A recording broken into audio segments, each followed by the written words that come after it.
Siendo las 10:10, reanudamos la audiencia y como se señaló, vamos a dar a conocer el veredicto del tribunal.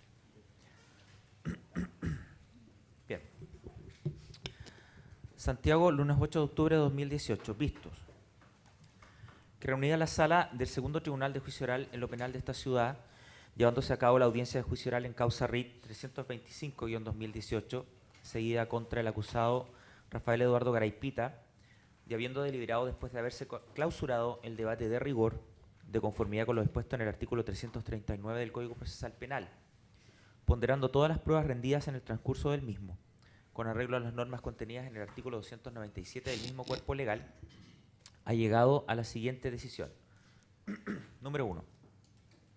Que el mérito de las pruebas rendidas por el Ministerio Público a los querellantes, consistentes principalmente en las expresiones de las víctimas, Franco Quirós Delso, Amador Salinas Guzmán, Ignacio Labraña Arrué, Robinson Barril Clavería, Yerkos Latar Díaz, Marcela Labraña Arrué, Beni Álvarez Ramírez, Paula Bendaño Burgos, Mario Belolio Bostica, Alejandro Soto Canales, Marisela Rosas Agüero, Rubén Barril Troncoso, Susana Troncoso María Ángel, María Francisca Álvarez Barraza, Sergio Álvarez Montoya, Andrés Loyola Barberis, Mauricio Orleans Cuadra, Livio Martínez Carrera, Elías Azar, Sergio Urbina Esquella, Carmen Bostica Morechi, Héctor Anabalón Chacana, Víctor Pérez Riquelme, Iván Núñez Volk, Marlene de la Fuente Vergara, Juan Silva Soto, Gabriela Berríos Roa y John Pomeroy Fuente Alba. Además de las declaraciones de los funcionarios policiales Eugenio Ríos Navarro, Daniel González Ferrada, Néstor Toledo Pizarro y del perito policial Luis Núñez Salgado, a las que se añaden las versiones de contexto de los deponentes Ángel Valencia Vázquez, Bárbara Salinas Acuña, Rodrigo Correa Barrueto y Arturo Duclos Zúñiga, unido lo anterior al contenido de las convenciones probatorias acordadas previamente, ya la declaración judicial del acusado ha permitido a estos jueces arribar por unanimidad a la convicción, más allá de toda duda razonable, de la acreditación de los siguientes hechos. Desde el segundo semestre del año 2011 hasta el mes de junio de 2016, Rafael Garay Pita ofreció asesoría financiera y de inversiones a diversas personas naturales y jurídicas a través de la sociedad de su pertenencia denominada Think & Co., domiciliada en calle Bellavista 185, oficina 1608, comuna de Recoleta, con el propósito de administrar dineros provenientes de estos, a pesar de lo cual Garay Pita, ni personalmente ni a través de la sociedad referida, desarrolló inversión alguna para sus clientes.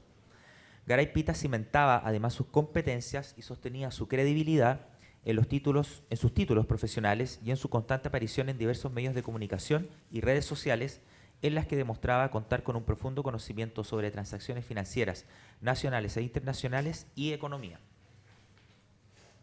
En concreto, Rafael Garay ofreció a diversas personas una falsa asesoría financiera y de inversiones, entregándoles antecedentes artificiales sobre la correcta regulación estatal de la sociedad sobre sus integrantes y sus credenciales profesionales, como asimismo acerca de los destinos de inversión que prefería. Todo ello en función de captar los recursos pecuniarios de tales personas, acción que se materializó en cada caso mediante la suscripción de un contrato de asesoría entre el respectivo cliente y la empresa Think & Co., en cuyas cláusulas se estipuló que dicha empresa se encargaría de administrar el dinero entregado por los inversores, comprometiéndose a obtener una rentabilidad mínima anual de 18% nominal anual en pesos, libre de impuestos y antes de comisión, cobrando por dicha gestión honorarios equivalentes a un 7% sobre la utilidad acumulada. Los dineros aportados por los supuestos inversionistas fueron depositados tanto en la cuenta corriente de la empresa Think & Co. como en cuentas bancarias personales de Garay. Con posterioridad a la suscripción de los respectivos contratos y con el fin de mantener el ardid, Rafael Garay Pita remitió mensualmente a los clientes información sobre la supuesta inversión a través de correos electrónicos en que les reportaba el interés mensual obtenido y ofrecía un breve comentario acerca de la situación económica internacional y de la forma en que tales movimientos repercutían en sus fondos.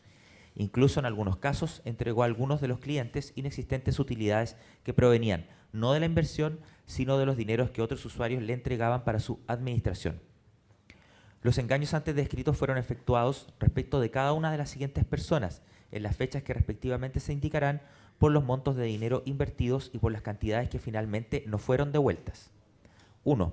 Francisco Richard Quirós Delso, Invierte en 4 ocasiones, la primera en agosto de 2011, la segunda en diciembre de 2012, la tercera en marzo de 2014 y la cuarta en julio de 2014, por un total de 58 millones de pesos, recibiendo devoluciones por 23.486.036 pesos, sufriendo un perjuicio de 34.513.964 pesos. 2. Amador Salinas Guzmán. Invierte en 7 ocasiones, la primera en agosto de 2011, la segunda en abril de 2012, la tercera en agosto de 2012, la cuarta en julio de 2014, la quinta en enero de 2015, la sexta en agosto de 2015 y una última en el mismo mes, por un total de 120 millones de pesos, recibiendo devoluciones por un total de 41.381.259 pesos, sufriendo un perjuicio de 78.618.741 pesos. 3. Ignacio Andrés Labraña Arrué. Invierte en 4 ocasiones, la primera en 2012, la segunda en julio de 2013, la tercera en agosto de 2014, la cuarta el mismo mes y año anterior y la quinta en octubre de 2015, por un total de 17 millones de pesos, sin recibir devolución alguna, sufriendo un perjuicio por el total de lo invertido. 4. Robinson Hernán Barril Clavería. Invierte en mayo de 2014 un total de 200 millones de pesos, recibiendo devoluciones por un total de 70.040.000 pesos, sufriendo un perjuicio de 129.960.000 pesos. 5. Yerko Armando Slatar Díaz. Invierte en septiembre de 2014 la suma de 15 millones de pesos, recibiendo devoluciones por 3.800.000, sufriendo un perjuicio de 11.200.000 pesos. 6. Marcela Patricia Labraña Rué. Invierte en septiembre de 2014 la suma de 10 millones de pesos sin recibir devolución alguna, sufriendo un perjuicio por el total de lo invertido. 7. Beni José Álvarez Ramírez. Invierte en 2 ocasiones, la primera en diciembre de 2014 y la segunda en enero de 2016, por un total de 38 millones de pesos sin recibir devolución alguna, sufriendo un perjuicio por el total de lo invertido. 8. Paula Lorena Avendaño Burgos. Invierte en diciembre de 2014 la suma de 71 millones de pesos, recibiendo devoluciones por 13.049.799, sufriendo un perjuicio de 57.950.201 pesos. 9. Mario Fabricio Belolio Bostica. Invierte en febrero de 2015 la suma de 20 millones de pesos, recibiendo devoluciones en distintas fechas, sufriendo un perjuicio de 9.900.000 pesos. 10. Pedro Juan Bordegaray Escamés. Invierte en febrero de 2015 la suma de 100 millones de pesos, recibiendo devoluciones por 19.500.000, sufriendo un perjuicio de 80.500.000 pesos. 11. Alejandro Antonio Soto Canales. Invierte en marzo de 2015 la suma de 10 millones de pesos sin recibir devolución alguna, sufriendo un perjuicio por el total. 12. Marisela Tatiana Rosas Agüero. Invierte en agosto de 2015 la suma de 74.998.450 pesos, recibiendo devoluciones en distintos meses, sufriendo un perjuicio de 59.969.450 pesos. 13. Rubén Eduardo Barril Troncoso. Invierte en octubre de 2015 la suma de 25 millones de pesos sin recibir devolución alguna, sufriendo un perjuicio por el total. 14. Susana Angélica Troncoso María Ángel. Invierte en noviembre de 2015 la suma de 80 millones de pesos sin recibir devolución alguna, sufriendo un perjuicio por el total. 15. María Francisca Álvarez Barraza. Invierte en diciembre de 2015 la suma de 8.500.000 pesos sin recibir devolución alguna, sufriendo un perjuicio por el total. 16. Sergio Arturo Álvarez Montoya. Invierte en 3 oportunidades, la primera en octubre de 2012, la segunda en marzo de 2013 y la última en junio de 2013, por un total de 27 millones de pesos, recibiendo devoluciones que arrojaron un perjuicio de 25.859.300 pesos. 17. Andrés Luis Loyola Barberis.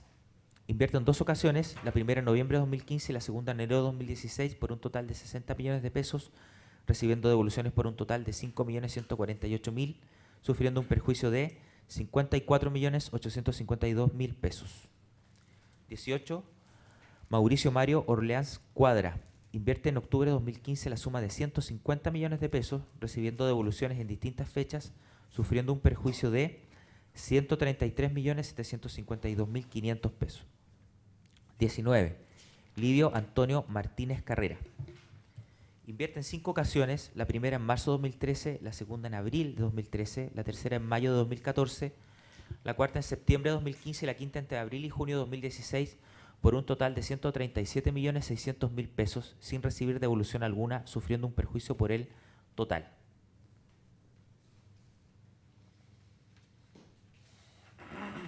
Elías Azar invierte en mayo de 2016 la suma de 25 millones de pesos recibiendo una devolución de 130.000, sufriendo un perjuicio de 24.870.000 pesos. 21. Sergio Alejandro Urbina Esquella invierte en abril de 2016 la suma de 20 millones de pesos recibiendo devoluciones por un total de 6 millones, sufriendo un perjuicio de 14 millones de pesos. 22. Carmen Gloria Bostica Moretti invierte en 3 oportunidades, la primera en diciembre de 2013, la segunda en abril de 2015 y la tercera en junio de 2016, por un total de 70 millones de pesos, recibiendo devoluciones por un total de 11.999.028 pesos, sufriendo un perjuicio total de 58.972 pesos. 23. Víctor Iván Mellado Cruces invierte en 3 ocasiones, la primera en noviembre de 2013, la segunda en julio de 2014 y la tercera en abril de 2016, por un total de 48 millones de pesos, recibiendo devoluciones por un total de 33.349.400, sufriendo un perjuicio total de 14.650.600 pesos. 24. Héctor René Anabalón Chacana invierte en diciembre de 2015 la suma de 20 millones de pesos sin recibir devolución alguna, sufriendo un perjuicio por el total. 25.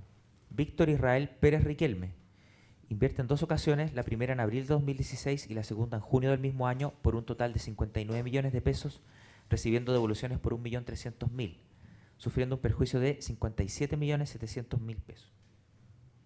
26. Iván Leonardo Núñez Walk invierte en 2 oportunidades, la primera en agosto de 2011 y la segunda en diciembre de 2014, por un total de 42 millones de pesos, recibiendo devoluciones por 8 millones, sufriendo un perjuicio de 34 millones de pesos. 27. Marlene Viviana de la Fuente Vergara invierte en mayo de 2015 la suma de 76 millones de pesos sin recibir devolución alguna, sufriendo un perjuicio por el total. 28. Sociedad de Inversiones Silva y Berríos Limitada, representada legalmente por Juan Esteban Silva Soto, invierte en abril de 2016 la suma de 20 millones de pesos sin recibir devolución alguna, sufriendo un perjuicio por el total.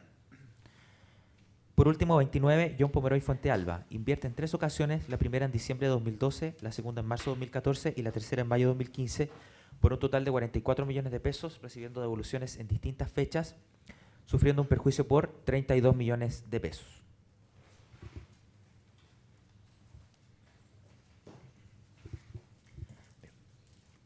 Rafael Garaipita percibió los dineros de las personas antes singularizadas sin nunca haber tenido real intención de invertir tales fondos, sino solamente apropiarse de estos para fines personales, ocultando sus reales intenciones en la apariencia de la sociedad que representaba y en su prestigio profesional, factores que utilizó en función que los fondos no se devolvieran a sus clientes y valiéndose de diferentes excusas para el incumplimiento en el pago a sus respectivos requerimientos.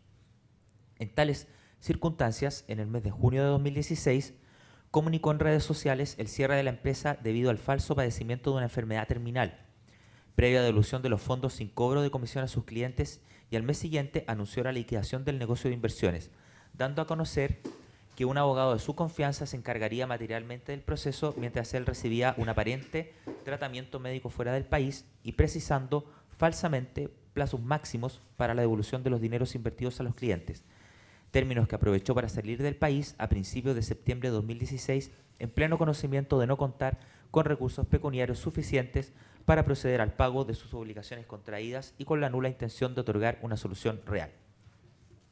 2. Que los hechos descritos precedentemente configuran los delitos reiterados de estafa en grado consumado, figura descrita y sancionada en el artículo 468 en relación con lo dispuesto en el artículo 467, inciso final del Código Penal, tomando en cuenta el valor de la unidad tributaria mensual a la época de comisión de los hechos en materia de este juicio, acaecidos en esta ciudad entre los meses de agosto de 2011 y junio de 2016, en perjuicio de las 29 víctimas antes individualizadas.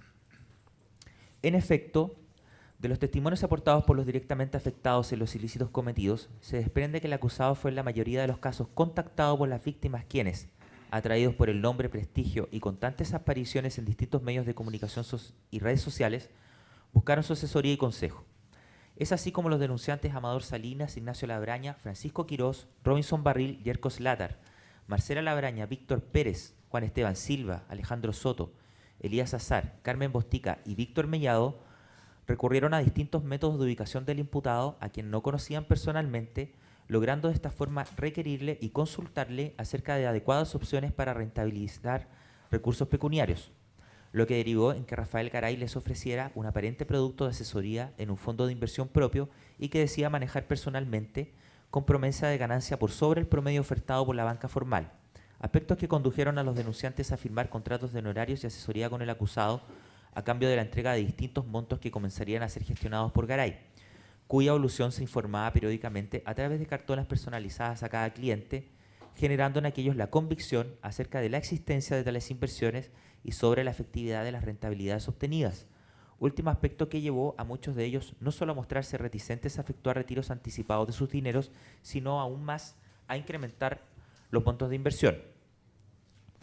De la misma manera explicitada precedentemente, pero esta vez a través de las excelentes referencias que las primeras víctimas referidas hacían del trabajo del señor Rafael Garay, buscaron contacto con aquel y terminaron suscribiendo similares contratos de asesoría con entrega de dinero, las víctimas Beni Álvarez, Mario Belolio, Pedro Bordegaray, Rubén Barril, Susana Troncoso y María Francisca Álvarez, todos familiares de los primeros afectados ya descritos, quienes resultaron finalmente convencidos de las bondades económicas prometidas por el enjuiciado Garay en forma previa al contrato, debido al contacto directo que tuvieron con el enjuiciado, quien desplegó ante ellos toda su artificiosa estructura de negocios, convencimiento que solo vino a incrementarse después de la disposición patrimonial, cuando regularmente eran informados a través de misivas electrónicas acerca de las ganancias obtenidas en cada periodo mensual.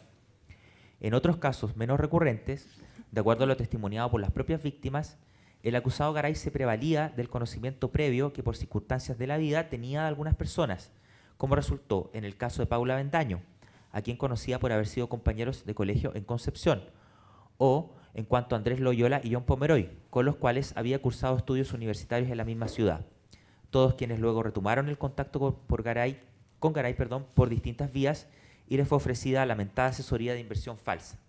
O en el caso de Sergio Álvarez, Mauricio Orleans, Sergio Urbina y Héctor Navalón, con quienes el imputado coincidió a propósito de su ejercicio profesional, y en tal contexto le fue ofrecido por el imputado el aparente servicio de su fondo de inversión.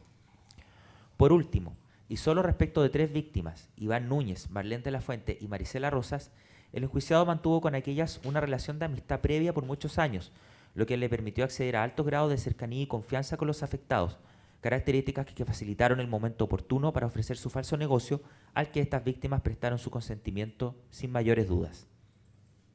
A todo lo anterior, abundaba la creencia de tener sus recursos pecuniarios a buen recaudo que el señor Garay, que en caso de 14 víctimas, no solo se recibía un reporte mensual de las utilidades supuestamente acumuladas, sino que también percibieron retiros parciales por concepto de tales aparentes ganancias, disposiciones que robustecían la confianza de los clientes en el fondo de inversión, al punto que conducía a reinvertir las utilidades devueltas e incluso a incrementar sus aportes.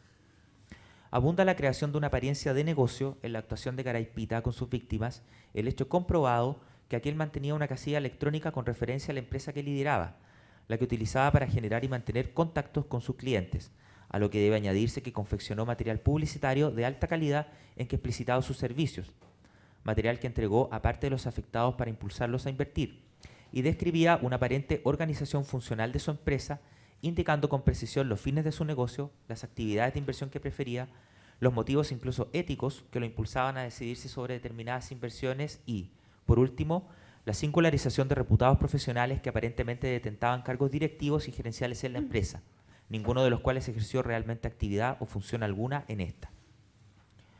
No escapa a la atención del tribunal que el mérito de la prueba de cargo no solo ha permitido establecer que los fondos recibidos por el acusado de parte de las víctimas no fueron en realidad gestionados de la forma acordada en los contratos suscritos, sino que, muy por el contrario, fueron, salvados los montos pagados como retiros parciales a algunos clientes, destinados por Garay Pita a la adquisición de bienes suntuosos a su nombre y a la satisfacción de gustos personales por la ropa, los viajes y los excesos de una vida nocturna.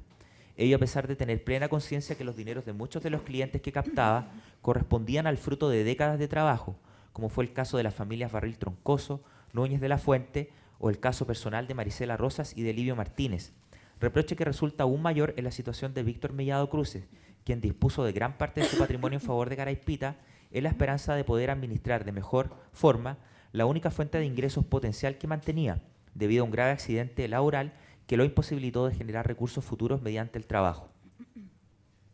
En último término, y como un inicuo corolario de todas las maniobras defraudatorias que durante casi 5 años el acusado desarrolló en contra de las víctimas, las postreras acciones cometidas desde que Garaipita anunció padecer una falsa enfermedad terminal le permitieron disponer de un tiempo necesario para facilitar una huida del país sin cumplir con las obligaciones que anteriormente había pactado mediante contratos, cristalizando de este modo el perjuicio que finalmente sufrieron los denunciantes, quienes al enterarse de la final invención sobre la salud de Garaipita, solo atinaron a inquirir detalles sobre los plazos en que se produciría la devolución y a esperar pacientemente el cumplimiento de los términos unilateralmente designados por el acusado, llegando incluso al extremo, en algunos casos, de mostrar mayor preocupación por los padecimientos de Garay que por el destino de sus fondos, aspecto que da cuenta no solo de un perjuicio patrimonial propio de los delitos que se han estimado acreditados, sino que de una afectación psicológica que fue expresamente alentada por la acción de Garay, que no se limitó a aparentar prestar los servicios contratados, sino que aún más construía y cimentaba relaciones de cercanía con quienes creían ser sus clientes preferidos y hasta amigos, factor que sin duda resultó decisivo para que el acusado consumara las acciones delictivas acreditadas. Ahora bien, como se plasmó al inicio de este apartado, estos sentenciadores han estimado que la conducta de Rafael Garaipita ha configurado 29 delitos reiterados de estafa y no un delito continuado como pretendía su defensa. Sobre el particular, resulta necesario destacar que el delito continuado, definido como una pluralidad de acciones, cada una de las cuales satisface todas las características de un tipo legal, pero que han de ser valoradas conjuntamente porque constituye la violación necesariamente fraccionada de una misma norma de deber, constituye una creación doctrinaria que ha contado con algún reconocimiento jurisprudencial al margen de no plasmarse en una norma sustantiva expresa. Sin embargo, para su estimación, no hay dudas en la doctrina acerca que debe cumplir con ciertos estándares elementales, a saber, pluralidad de conductas sucesivas de parte de un mismo sujeto activo, identidad de precepto violado, homogeneidad de las diversas conductas y unidad de designio.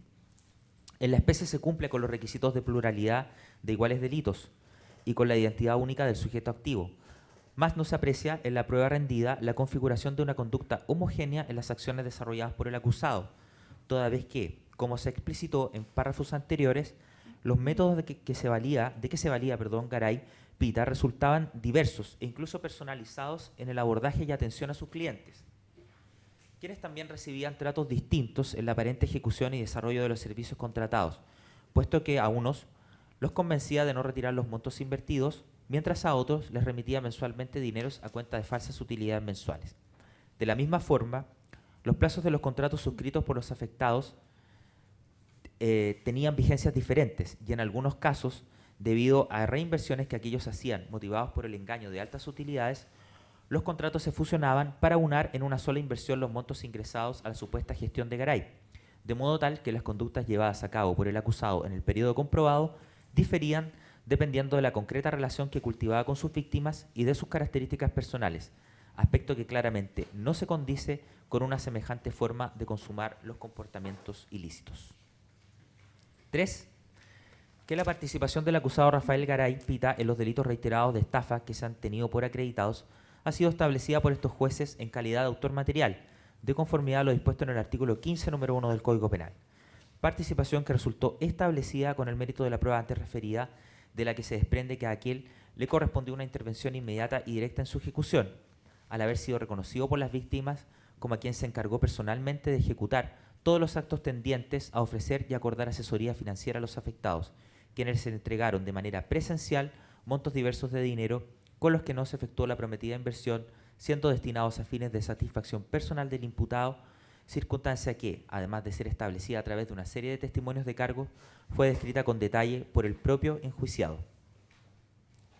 Cuarto, que en cuanto a la circunstancia agravante prevista en el artículo 12, número 7 del Código Penal, esto es, la de cometer el delito con abuso de confianza, este tribunal no la considerará en ninguno de los casos, puesto que del mérito de la prueba rendida durante el transcurso de la audiencia se concluye que no concurren los requisitos legales para su procedencia. En efecto, las maniobras previas a través de las cuales el acusado se vinculaba con las víctimas, su nombre y reputación, como asimismo los elementos de contexto que éste presentaba para conferir una apariencia de realidad y seriedad de su negocio, forman parte de un elemento esencial de los delitos acreditados, esto es, las intrigas destinadas a provocar el engaño en los afectados generaron necesariamente la confianza suficiente para incurrir en una disposición patrimonial, artificio que en este caso fue lucubrado respecto de cada víctima teniendo en cuenta sus particulares situaciones y legítimas ambiciones, de manera tal que los métodos empleados por el acusado para obtener la confianza de los afectados resultan propios e inherentes al tipo penal establecido, no pudiendo entonces ser sancionada tal circunstancia a través de un agravante como la invocada sin conculcar lo dispuesto en el artículo 63 del Código Penal. Ello sin perjuicio de advertirse por estos sentenciadores que las especiales y personalizadas formas en que el acusado fue ganando la confianza de los afectados y renovándola a través de distintas argucias destinadas a que la mantuvieran e incluso la incrementaran mediante mayores disposiciones pecuniarias, constituyen desvalores conductuales que resultarán decisivos al momento de abocarse a la determinación exacta del quantum punitivo. Quinto, que en razón de emitirse veredicto condenatorio por los hechos acreditados, ello configura la base legal suficiente para dar lugar también a las demandas civiles sostenidas por Víctor Mellado Cruces, Francisco Quirós Delso, Amador Salinas Guzmán, Ignacio Labraña Rué, Marcela Labraña Rué, Paula Avendaño Burgos, Alejandro Soto Canales, Rubén Barril Troncoso, Sergio Álvarez Montoya, Andrés Loyola Barberis, Mauricio Orleans Cuadra, Livio Martínez Carrera, Sergio Urbina Esquella, Héctor Anabalón Chacana, John Pomeroy Fuente Alba y Sociedad de Inversiones Silva y Berríos Limitada, cuyo desglose en cada caso particular y entidad pecuniaria serán debidamente detalladas en la sentencia.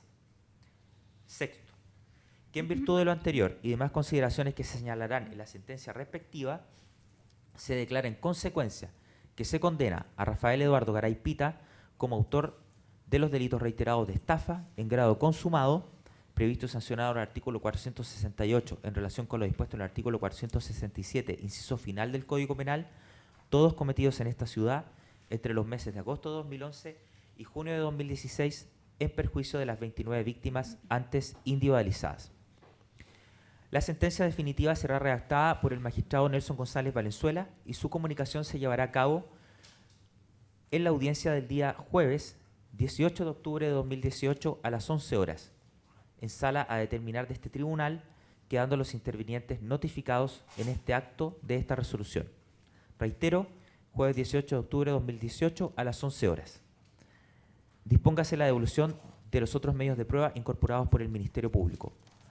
Causa RUC 1600890902-8, rol interno del Tribunal 325-2018.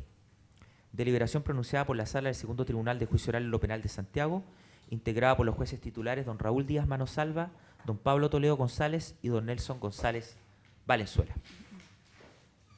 Bien. Atendido el veredicto condenatorio y resumiendo que se ha condenado por delitos reiterados de estafa, que se ha desestimado la calidad de delito continuado y que se ha rechazado también la agravante del artículo 12, número 7 del Código Penal, les concedo la palabra, comenzando por el Ministerio Público para la audiencia del artículo 343 del Código Procesal Penal sobre determinación de la pena. Gracias, magistrado. Conforme al mérito de lo resuelto por su señoría, bueno, la Fiscalía mantiene la solicitud de pena que ha sido formulada en la acusación respecto del condenado, haciendo presente que con el solo mérito del extracto de filiación, la Fiscalía, como lo dijo en la acusación, reconoce respecto del acusado la atenuante del artículo 11, número 6 del Código Penal y solicita autorización para incorporación mediante lectura resumida del mérito del extracto. Adelante. Rafael Eduardo Garay Pita, aparece su cédula de identidad en cuanto al registro general de condenas sin antecedentes, magistrado. Respecto de las circunstancias modificatorias de responsabilidad penal, lo cierto es que la Fiscalía, en primer lugar, se opone a la atenuante del artículo 11, número 9 del Código Penal, que entendemos es una de las alegaciones que será formulada por la defensa. Entendemos que no hay colaboración sustancial al esclarecimiento de los hechos y tal como se ha advertido en la dinámica del juicio, la prueba aportada por la Fiscalía ha sido suficiente en todos sus términos para acreditar tanto esto como participación.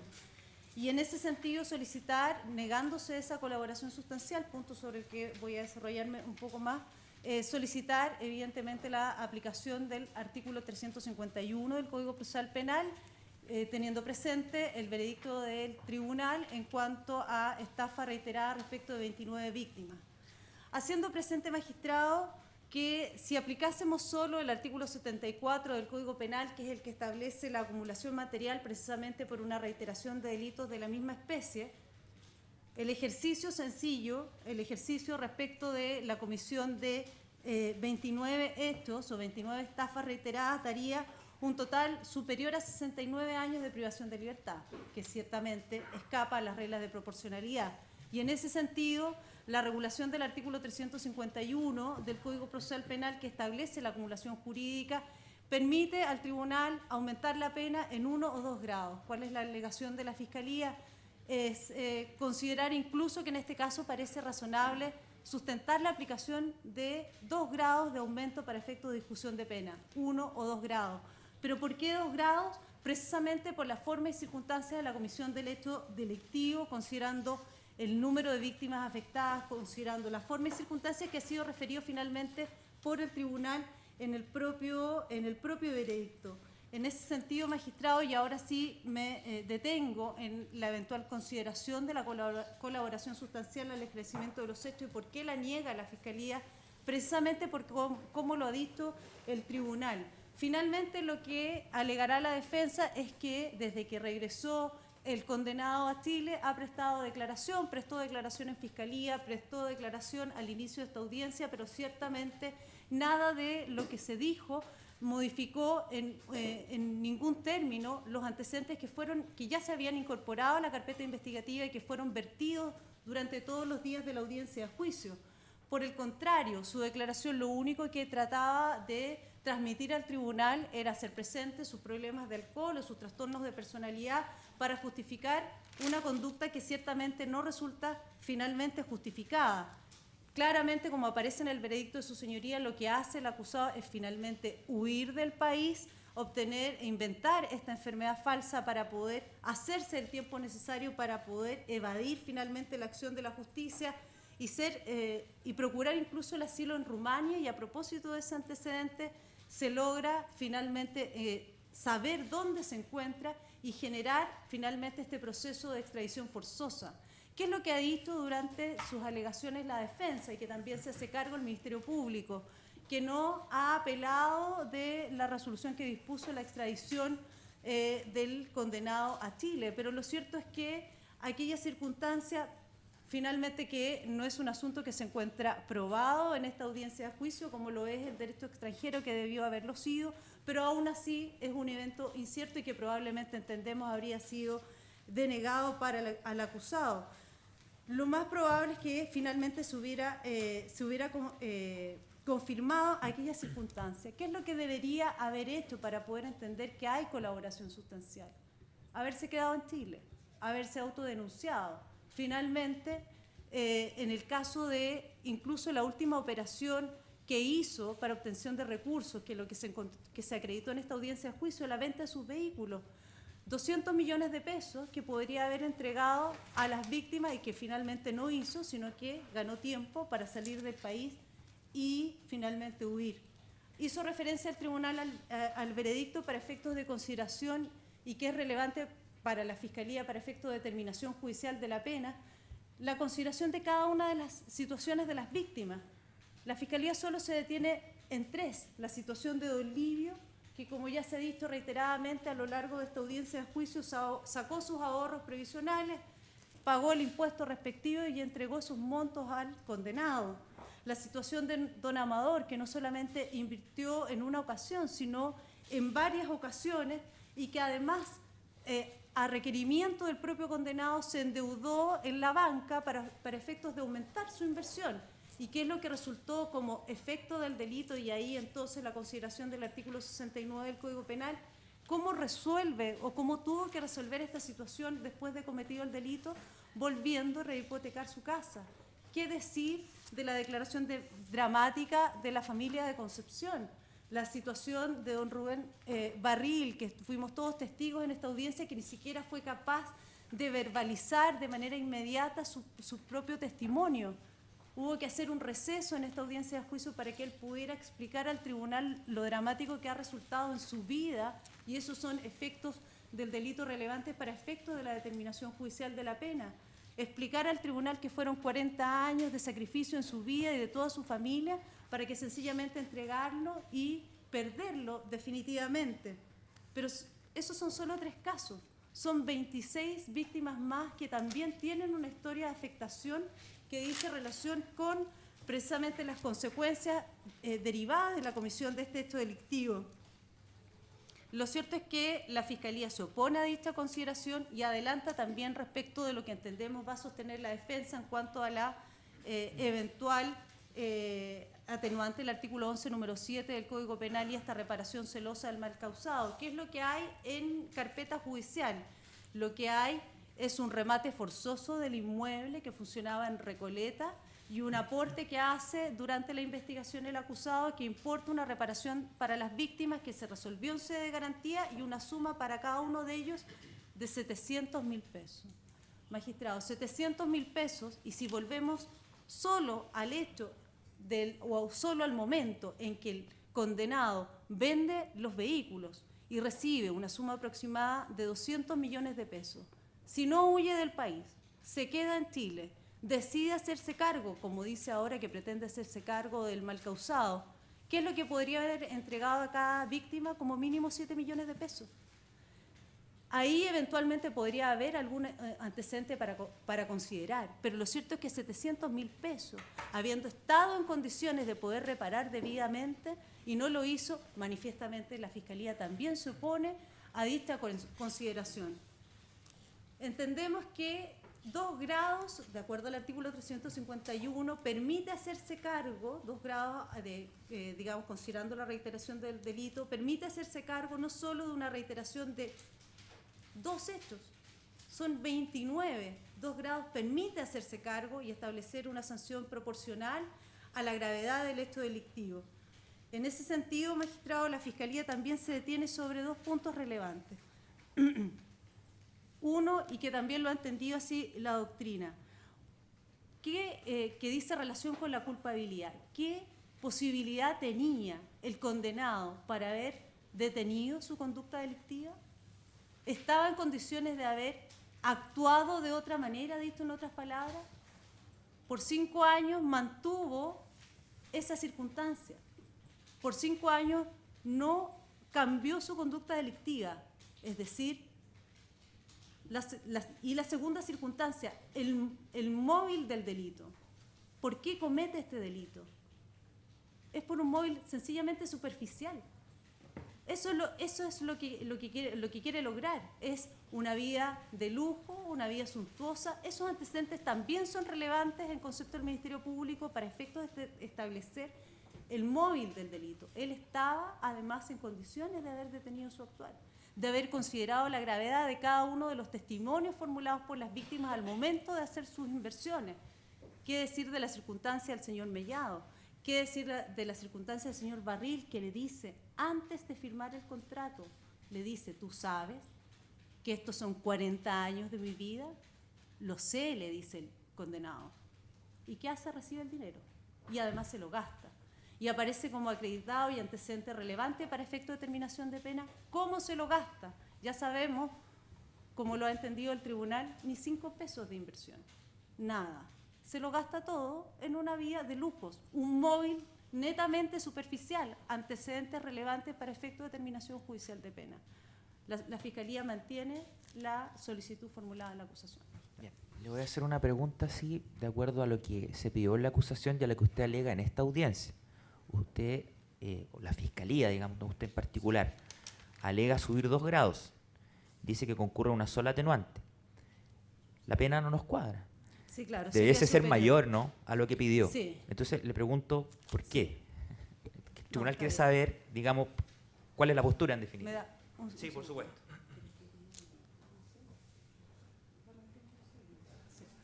Sí.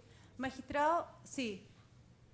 Sí, escuchamos. La Fiscalía mantiene la solicitud de pena y evidentemente esta alegación se tornaría en subsidiaria para el caso que su señoría, el tribunal estableciera concurrente la colaboración. Y eso establece la rebaja en pena y de ahí la relevancia de considerar 2 grados. No sé si vuelvo sobre el punto o aparece claro. No, quedó claro, pero Sí. nos interesa, digamos, que las solicitudes de pena queden claras, tanto la que se formuló en la acusación, lo que se pide ahora, Sí. en base, ¿cierto?, a lo que es la aplicación de las reglas del Código Penal. Claro. Bien. Señor, su turno. Gracias, magistrado.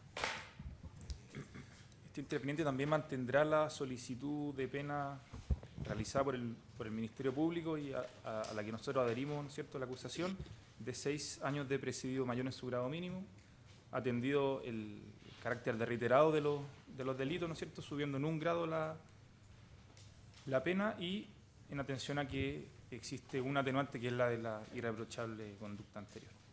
En cuanto a la colaboración sustancial, nos remitimos a lo referido en la sesión del día viernes y nos haremos cargo en particular de la atenuanza del 11 número 7 a la que probablemente hará referencia la defensa. Ponemos en duda principalmente el carácter de celosa de esta reparación, sin perjuicio de que, al menos a nuestro representado, sí se lo ha reparado un poco más que al resto, y eso no podemos desconocerlo. Pero en términos estrictos, su señoría, lo que se ha reparado es 5.300.000 pesos, que fue lo que se consignó en juzgado de garantía, más un remanente de un remate forzoso del inmueble que tenía el señor Garay de 15.925.000. Eso es lo que se ha repartido o se va a repartir entre las víctimas. Esto no alcanza el 2% del perjuicio total causado, que es de 1.350 millones aproximadamente. En el caso particular de nuestro representado, a él se lo reparó por el monto de 1.697.441 pesos, de un perjuicio total, como quedó establecido en la sentencia, en el veredicto, de 14.650.000 pesos. Entonces, ponemos en duda el carácter de celosa de esta reparación, sin perjuicio de que efectivamente se nos ha reparado algo y no podemos desconocerlo.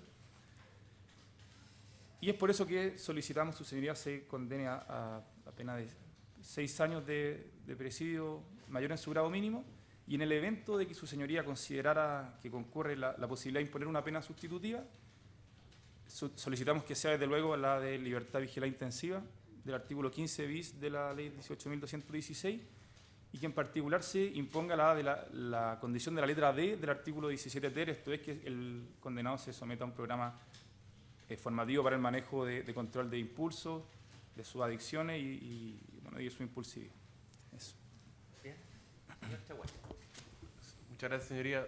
Brevemente, compartiendo la pena a la cual nos adherimos, solicitada por la Fiscalía, y atendida la precisión que exigió vuestra señoría, que me parece adecuada.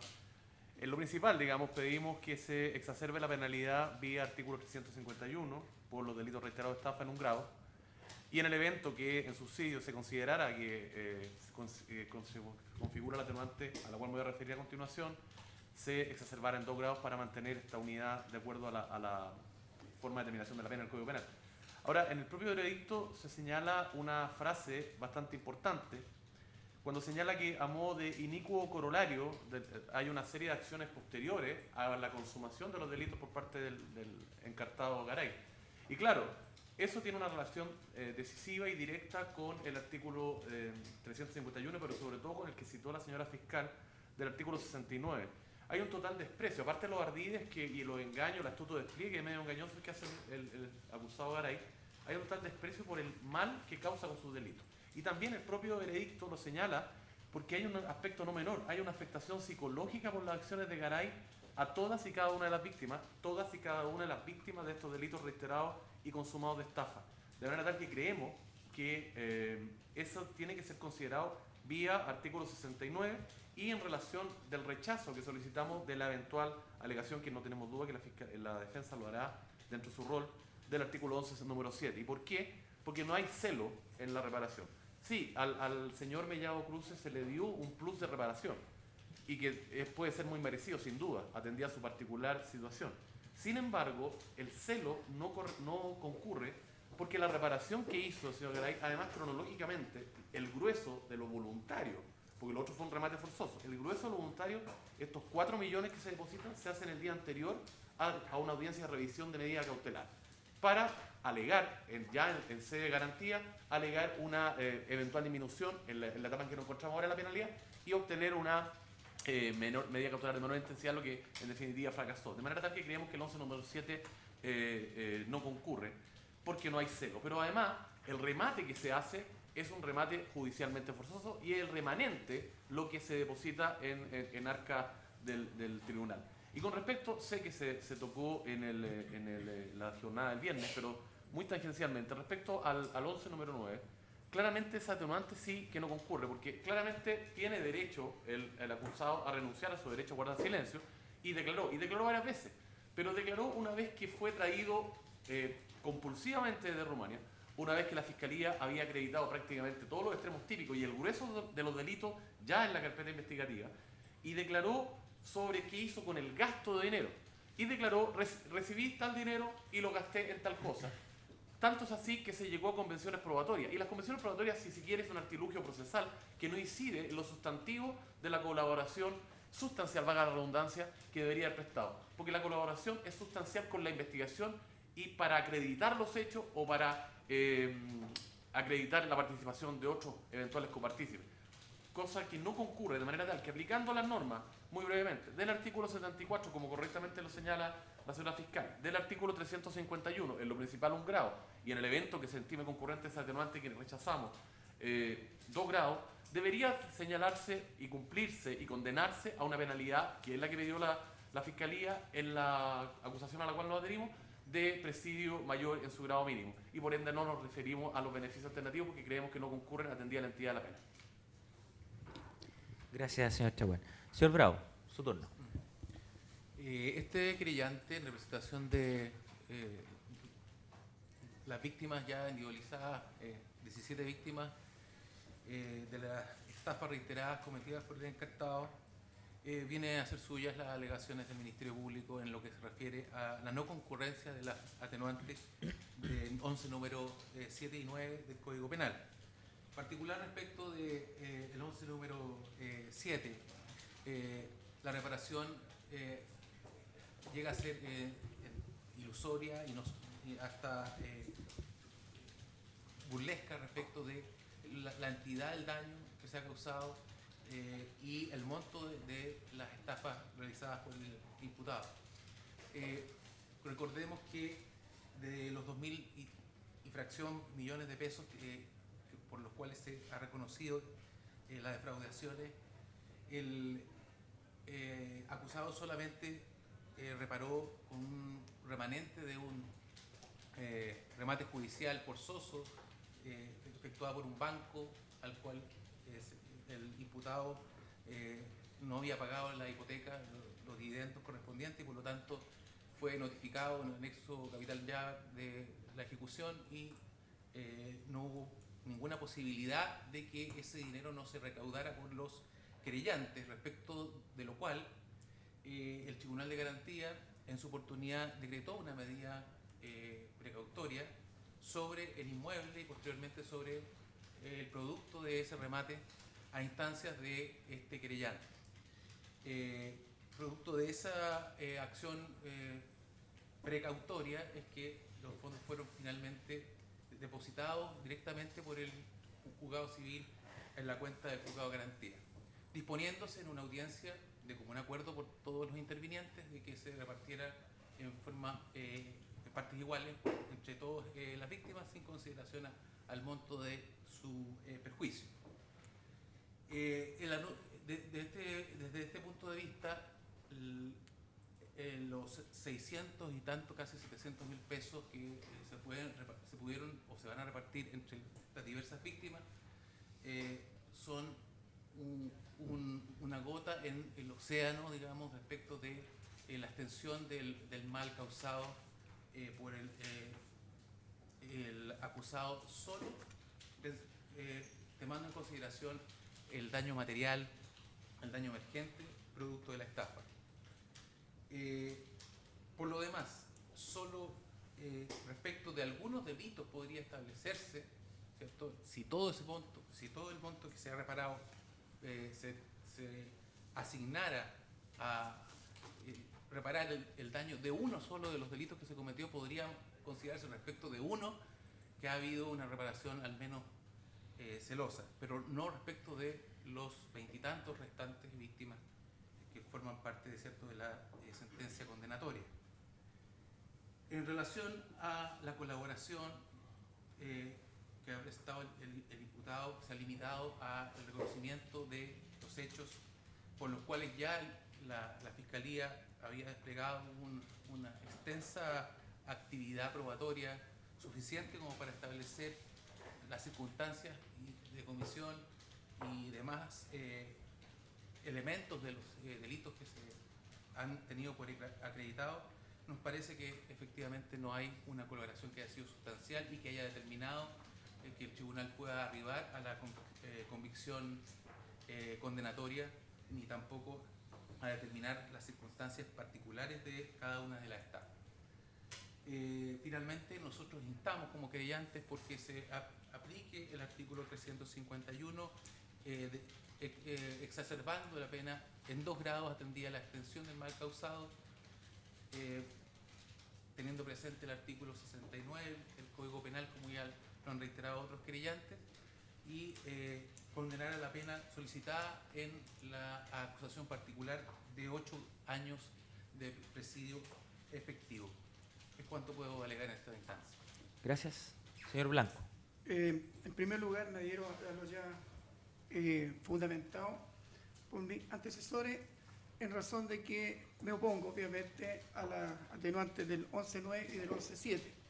Respecto a la atenuante del 11.9, si bien es cierto, el acusado ha declarado en distintas instancias, pero en definitiva no ha aportado nada a la investigación que ha efectuado acá la Fiscalía.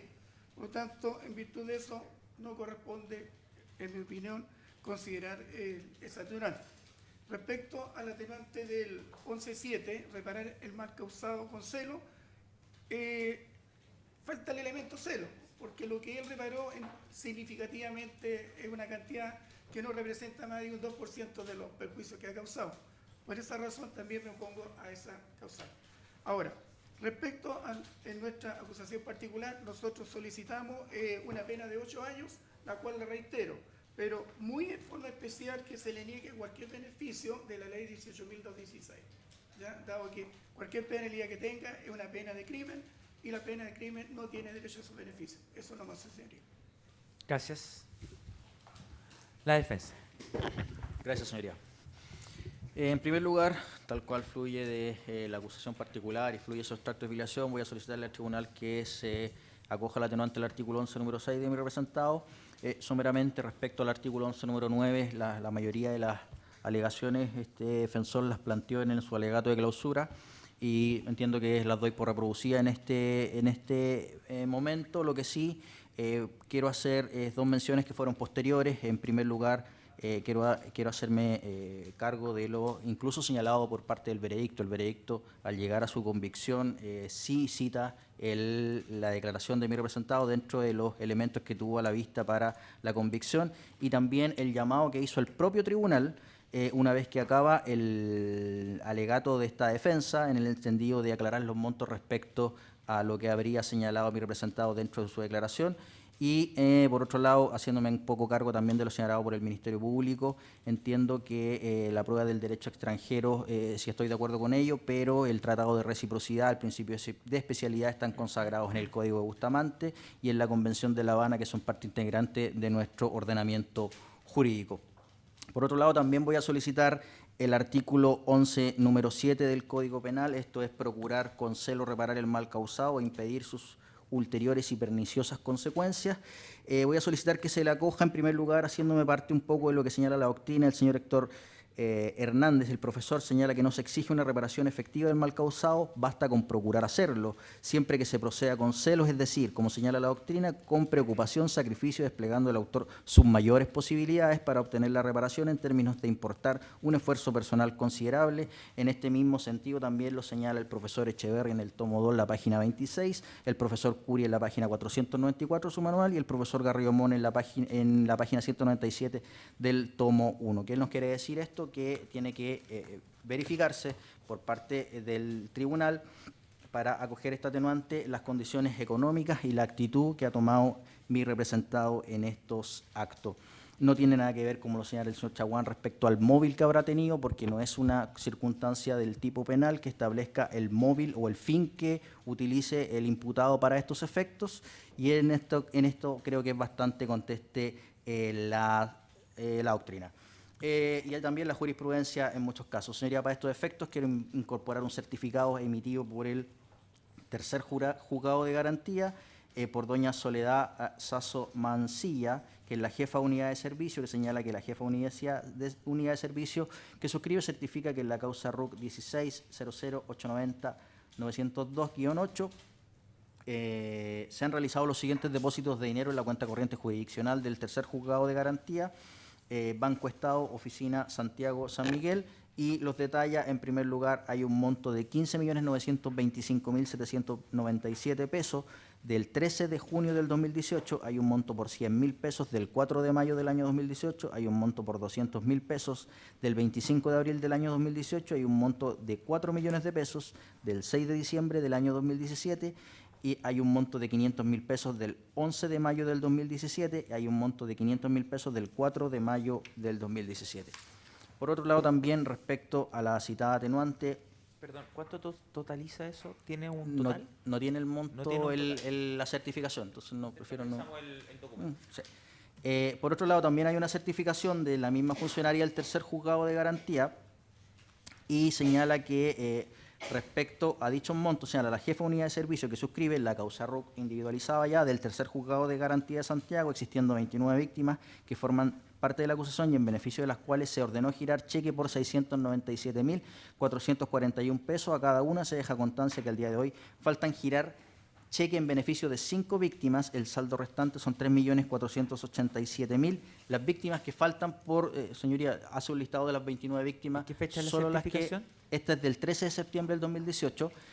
Solo voy a leer las víctimas que faltan porque las otras ya están giradas. La víctima, don Yerko Amador Eslatar, pendiente, don Mario Francisco Belolio Bóstica, pendiente, Pedro Juan Bordagaray, pendiente, María Tatiana Rosas Agüero, pendiente, y Sociedad de Inversiones Silva y Berrío Limitada, pendiente hasta la fecha del 13 de septiembre, que entiendo que al parecer ya habrían girado porque al menos la señora Marisela Tatiana Rosas Agüero realiza el retiro de este dinero con fecha 13 de septiembre del 2018, así lo cuenta la resolución de doña Paola Andrea Robinovich, de jueza titular del tercer juzgado de garantía de Santiago.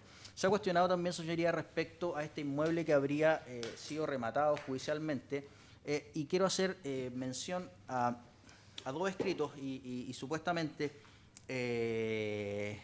las partes querellantes habrían señalado que este hecho se habría realizado solo por una actitud procesal de ellos.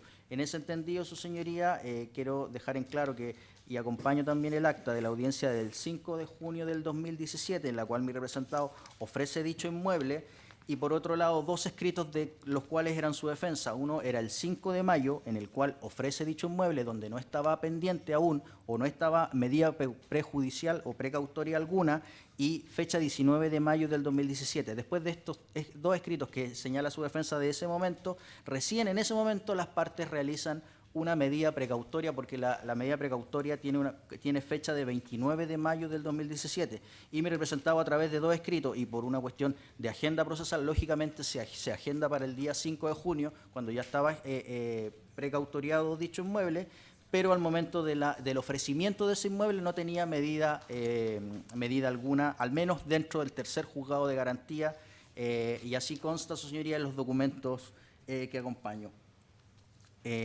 Por otro lado, también existe un inmueble, su señoría, un depósito por 4 millones de pesos, de acuerdo a lo que acabo de reseñar, ¿Y por qué señalo que, y es prueba importante respecto al celo? Disculpe, el monto que aparece en la certificación del tercer juego de garantía, el de 15 millones, ¿corresponde al producto de ese remate?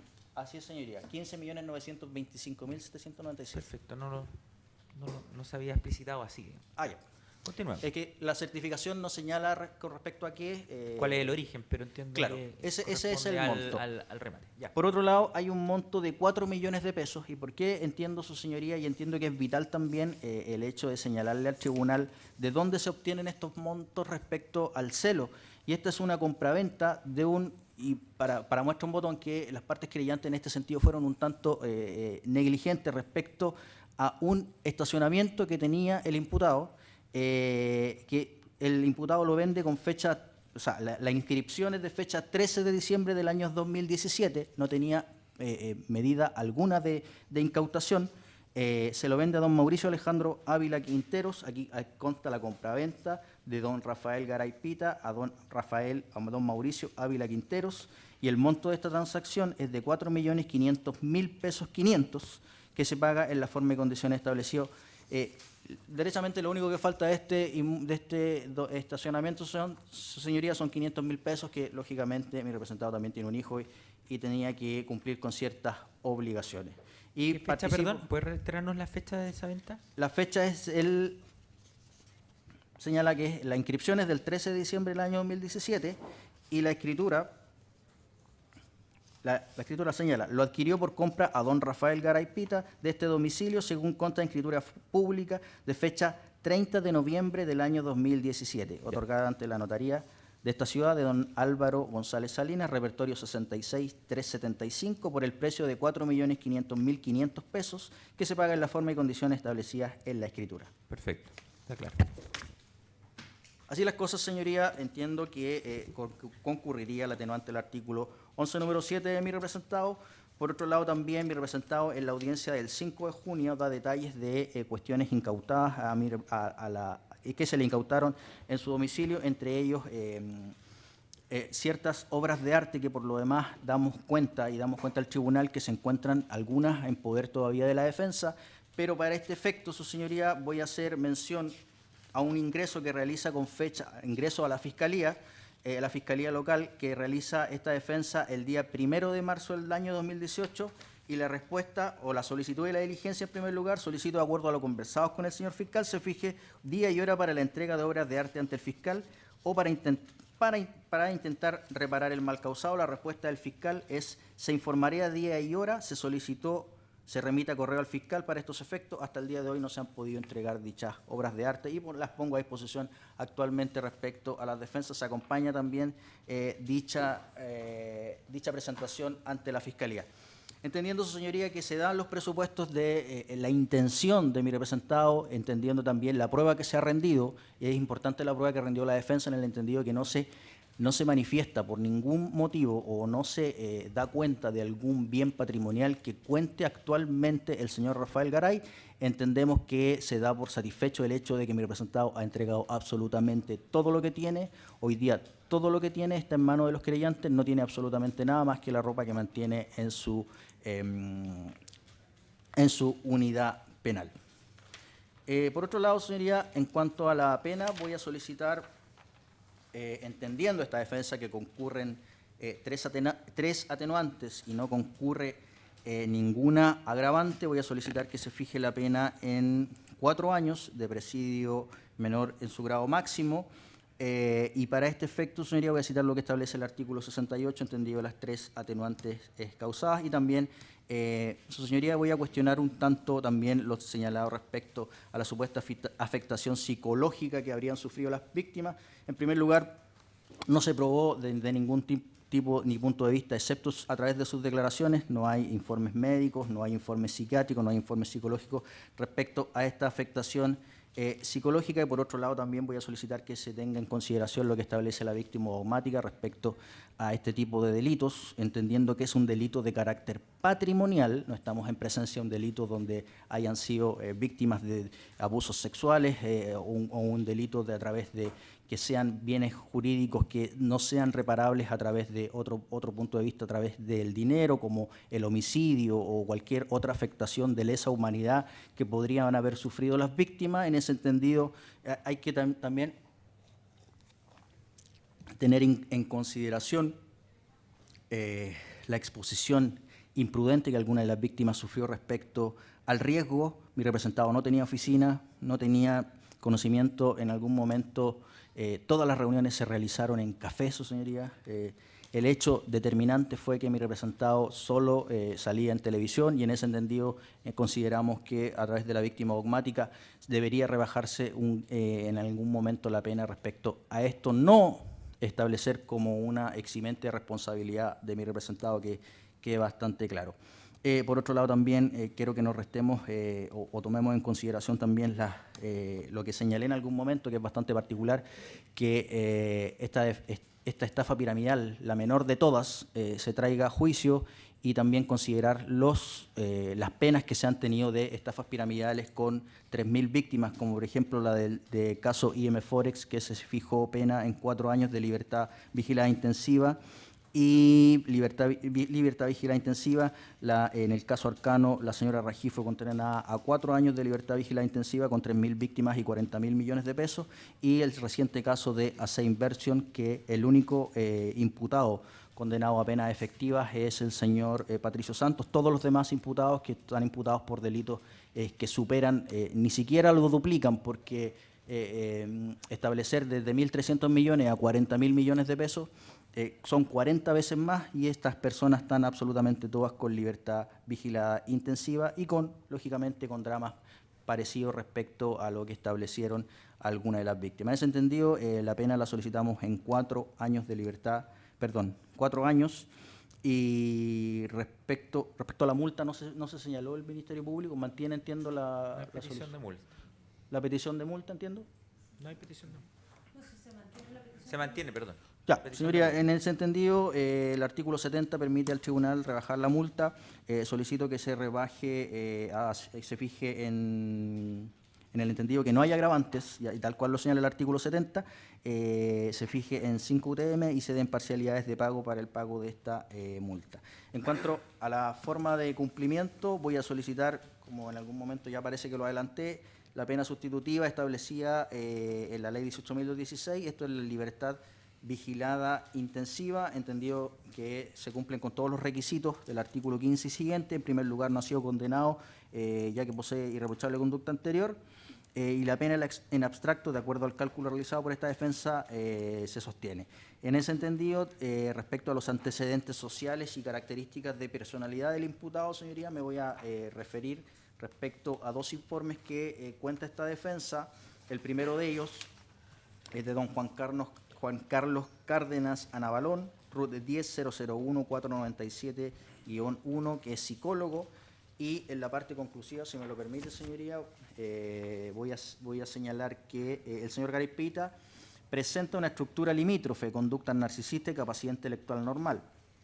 Se mueve en un plano más bien teórico, por lo tanto, con una inclinación y aptitud para el razonamiento de tipo abstracto.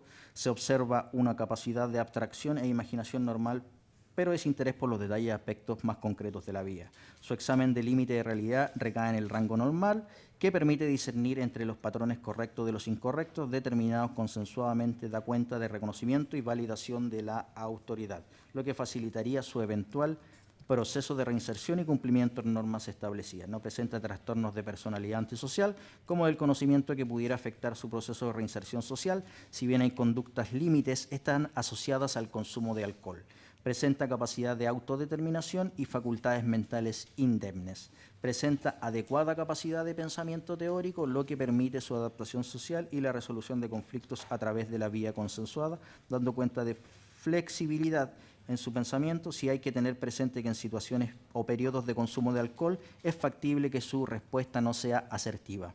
Presenta indicadores de inseguridad intelectual. Detrás de la grandiosidad se percibe inseguridad. El consumo de alcohol genera desinhibición de impulsos internos, facilitando conductas de riesgo.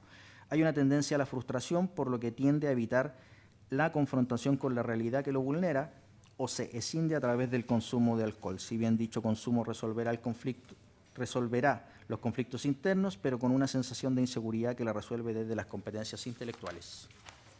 Su control del pulso es adecuado, pero así como hay control, puede haber descontrol, con descargas de excitación espasmódicamente. En la actualidad presenta irritabilidad nerviosa. Es importante mencionar que tiene la capacidad para dar respuesta asertiva a los estímulos del entorno. Hay conciencia del daño a las víctimas, actitudes reparatorias y empáticas hacia ellos.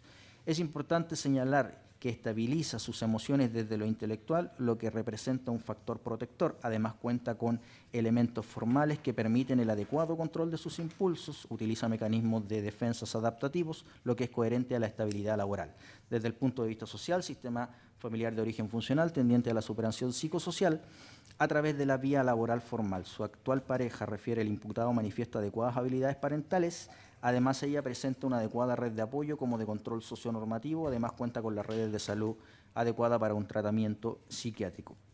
Desde el punto de vista criminológico, tanto el imputado como su familia no presentan antecedentes penales anteriores.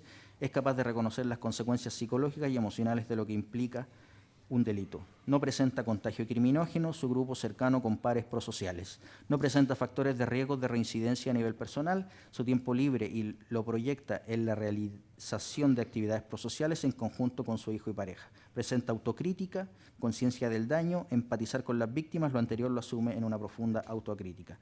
Presenta un proyecto vital complementado con un pensamiento reparatorio. La experiencia intramuros con interrupción del consumo de alcohol ha generado conciencia de daño.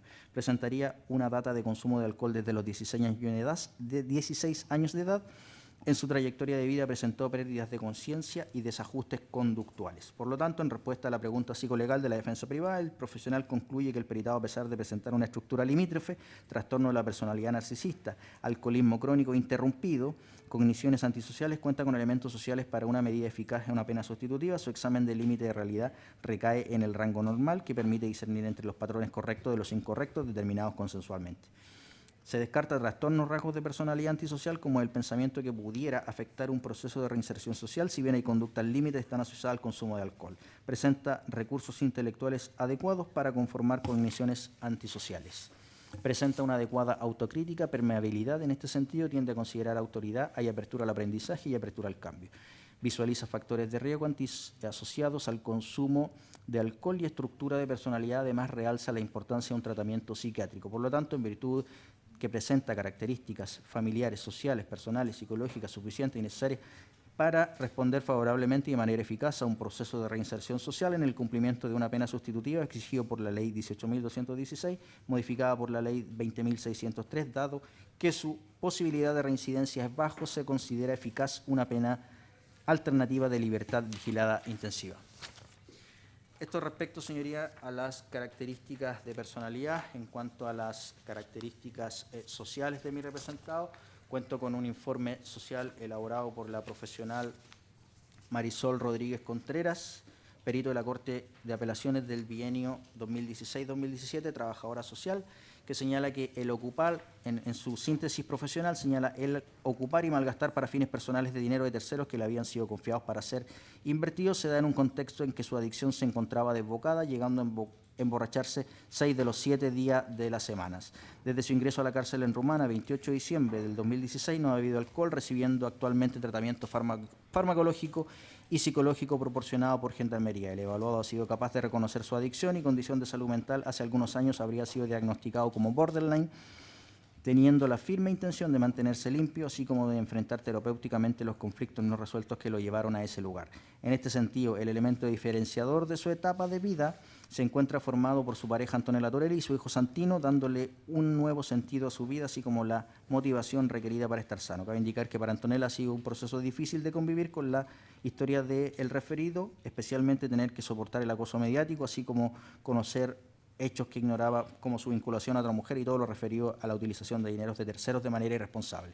No obstante lo anterior, a contar de abril del 2017, asiste regularmente al penal en compañía de su hijo, proporcionándole el apoyo requerido y esforzándose para la creación de un vínculo filial fuerte, ello luego de varias conversaciones con el periciado con la finalidad de entender lo ocurrido y conocer cuál era la disposición de la otra parte frente a las distintas aristas involucradas. Además de los componentes afectivos de su relación con Antonella Torelli, También se encuentran los tipos socionormativos que permiten proyectar la adherencia del imputado a tratamiento terapéutico en la búsqueda también de enmendar el daño causado a su pareja y no volver a defraudarla a ella o a su hijo. Por los motivos previamente expuestos, desde una perspectiva social, la profesional que suscribe sugiere respetuosamente la reinserción de Rafael Eduardo Garay Pita al medio libre bajo una medida cautelar de control personal que le permita recibir atención estrecha y a lo largo plazo en lo que respecta a su adicción al alcohol, así como a su salud mental en general. Sin más que agregar, se despide atentamente Marisol Rodríguez Contreras, trabajador social. Por otro lado, también, señoría, quiero acompañar el certificado de nacimiento del menor Santino Garay Torelli, de fecha 28 de noviembre del 2017, sí, fecha de emisión. El 11 de marzo, fecha de nacimiento el 11 de marzo del 2017, nombre del padre Rafael Eduardo Garay Pita y nombre de la madre Antonella Edith Torelli Esparza.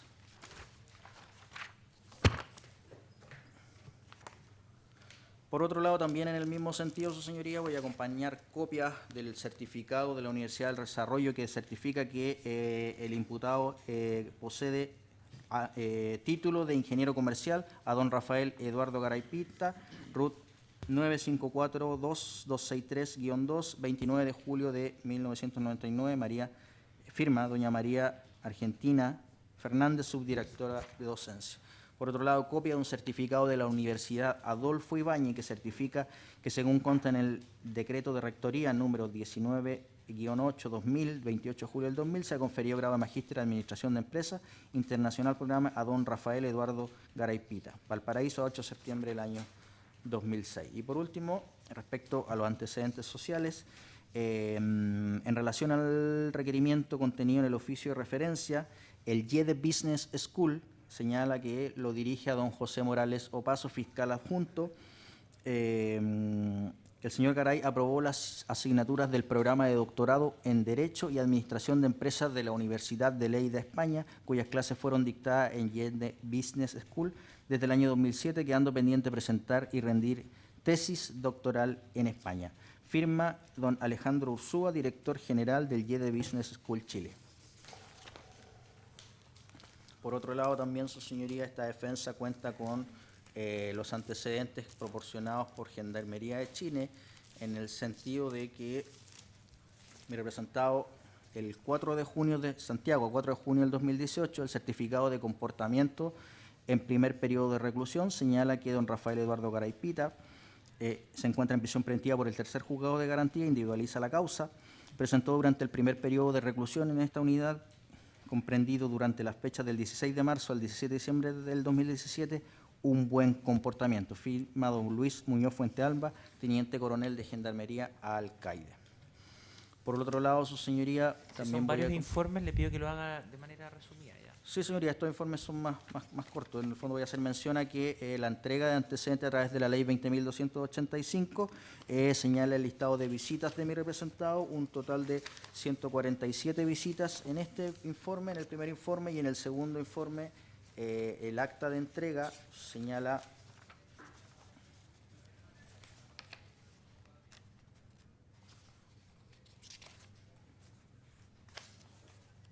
un total de 198 visitas recibidas en el penal de donde ha estado privado de libertad. Por otro lado, hay un informe del 13 de agosto del 2018 que también señala que mi representado tiene un buen comportamiento en la unidad penal que se encuentra actualmente. Buen comportamiento. Por último, su señoría, mi representado también cuenta con una promesa oferta laboral que lo realiza el señor Cristian García Mantínez, representante de la empresa legal comercial Santa Lucía S.p.A. Ofrezco la siguiente promesa laboral al señor Rafael Eduardo Garay Pita. La presente promesa consiste en preparar para mi empresa de manera semanal los siguientes informes: análisis de la coyuntura económica nacional y sus principales riesgos, análisis de la coyuntura internacional y sus principales riesgos, análisis y estimación de precios de commodities y análisis y estimación de tipo de cambio con fines de importación de productos. Los informes deberán ser entregados en formato digital vía email todos los días lunes antes de las 17 horas, firma don Cristian Ignacio Martínez. También acompaño copia de la inscripción de dicha sociedad, donde se puede verificar que don Cristian Ignacio García Martínez, que es ingeniero en mensura, es el representante legal de la empresa Nombre Comercial Santa Lucía S.P.A. y también se observan los fines respecto a los cuales esa empresa se constituyó.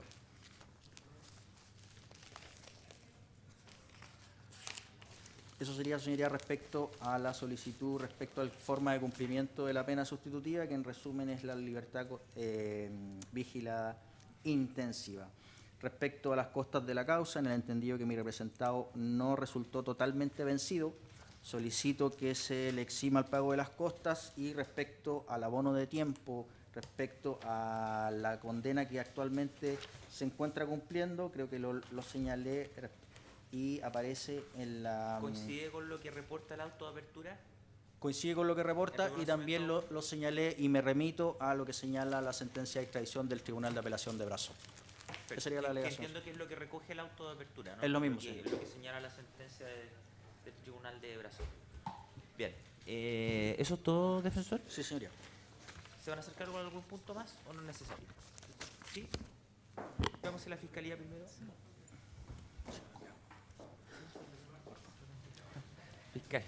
Brevemente, magistrado, solo hacer presente respecto del propósito de la defensa de entender que concurre el atenuante del artículo 11, número 7, hacer presente al tribunal de las diversas causas que existen en materia civil.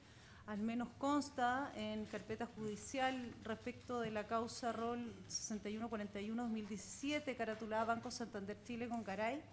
El mandamiento de ejecución de embargo fue dispuesto ya en abril del 2017, lo que da cuenta también de cómo lo hemos sostenido, que finalmente se produce esta reparación, pero como consecuencia de una ejecución forzosa finalmente de los inmuebles disponibles respecto al condenado.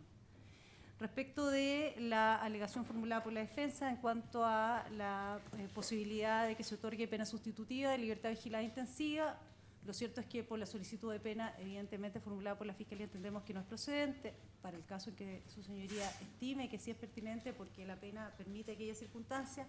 También discutimos respecto a la concurrencia de todos los requisitos exigidos en el numeral segundo del artículo 15 de la 18.216 en cuanto a la conducta anterior y posterior a la comisión del hecho punible, y básicamente lo que ya se ha dicho latamente en audiencia de juicio, incluso en el propio veredicto, la conducta desplegada por el acusado para eludir la acción de la justicia, sencillamente, y lograr, y finalmente ser extraditado, ejecutar los vehículos, hacerse 200 millones, salir del país, no reparar con ello bajo ninguna circunstancia, y eso es una conducta posterior o eventualmente en la parte final de la ejecución del derecho punible, que da cuenta de un comportamiento que nos parece que no se condice con la exigencia prevenida en el artículo 15 de la ley 18.216.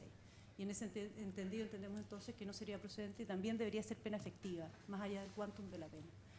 Y finalmente, la consideración respecto de las sentencias condenatorias dictadas en otras estafas piramidales. Lo cierto es que son hechos sustancialmente diversos. El tribunal aquí ha conocido la particularidad de este caso y la dinámica, la afectación que se produce respecto de cada una de las víctimas. Y esos antecedentes conocidos por el tribunal deben ser ponderados ciertamente a efectos de la determinación judicial de la pena.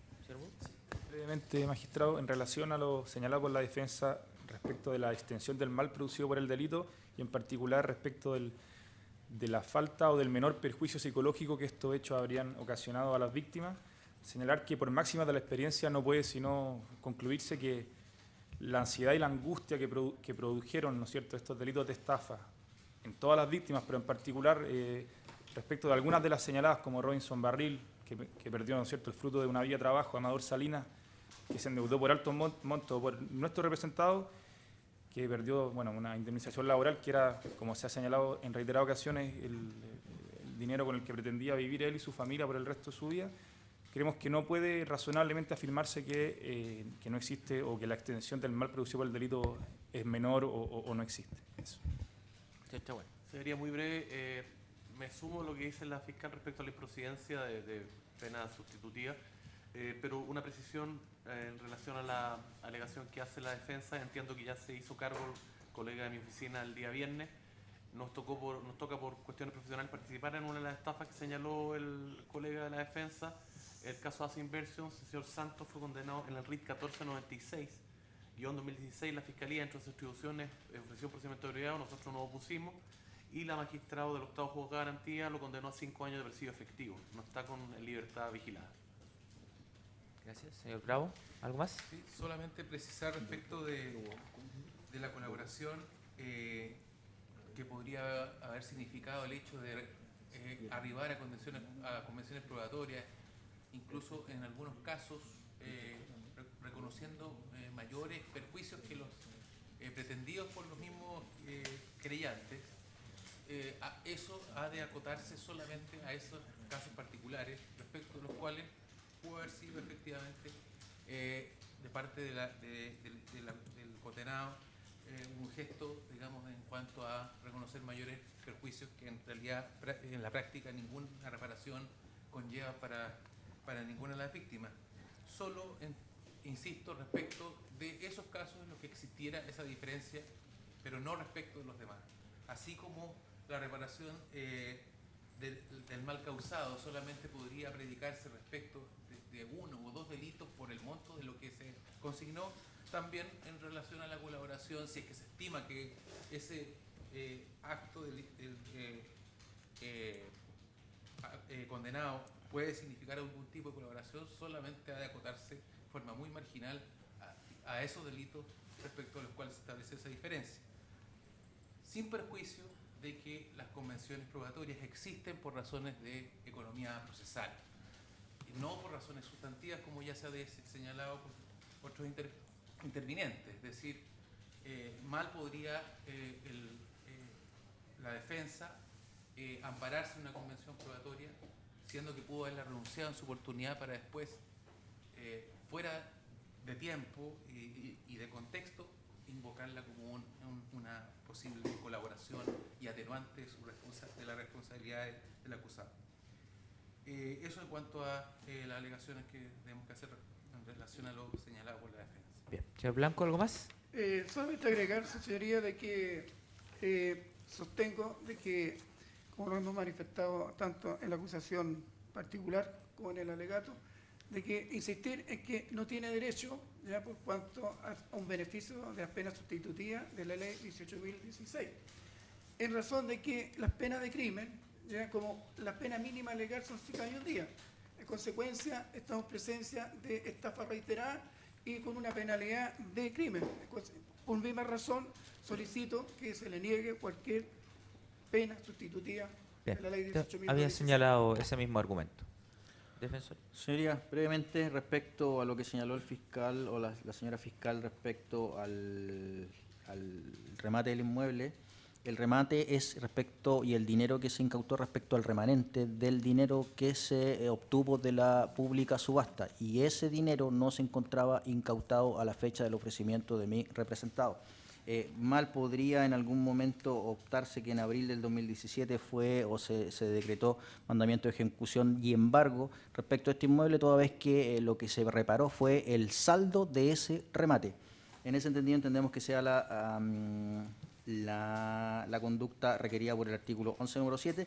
Respecto a la conducta para evadir la acción de la justicia, es solo recordar lo que señaló el señor Daniel González. El señor Rafael Garay es la primera persona en este país que ha sido extraditada por un delito de carácter económico, y esto se debe única y exclusivamente a la colaboración que realiza en su no actividad procesal respecto a un país donde no existía tratado de extradición, y las normas de reciprocidad eran insuficientes para poder traerlo, y efectivamente lo vamos a poder ver en algunos años más cuando intenten y sigan intentando traer al señor Chang, que no van a poder realizarlo.